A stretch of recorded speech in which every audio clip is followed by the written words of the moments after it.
Dong, halika nga. Nagsumbong sa akin yung teacher mo kahapon. Bakit, boss? Bakit, boss? Draw an animal. Pinadrawing daw kayo ng mga animals. Tapos? Tapos, bakit yung mukha ko ang drawing mo? Tapos, sus, ano ba yan dito? Kadami namang kalat. Dong, isilid mo nga to sa sako, tapos sigaan mo. Sige, boss. Dong, alis na ako. Sa akin na yung sapatos. Ha, sapatos, boss. Nasigaan ko na. Bakit mo sinigaan? Sabi mo man, lahat ng nagkakalat doon, sigaan. Pati nga yung dalawang motor, boss, nasigaan ko na. Dong, isama mo yung kaldero, isilid sa sako. Oo, nasilid ko na, boss. Yung tsinela, sinama mo na. Oo, nasilid ko na din, boss. Pati yung walis, ha?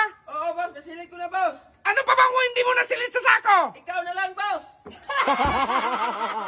Boss, ito pala yung assignment ko. Ngayon nga, review natin kung alam mo to. Anong tawag sa unang anak? Disgrasya. Pangalawang anak? Blessing yan, boss. Pangatlong anak? Ay, kalandian na yan, boss. Boss, kilala mo yung sikat, yung curly, yung buhok, yung kamukha ko, boss? Sus dong, wala akong nakakilalang kamukha mo dong nga sikat. Yung gwapo, boss ba? Ay, alam ko na, boss. Si Michael Jackson ba? Yung kumanta ng Birit, Birit, Birit. Ano Michael Jackson? Michael Johnson yon.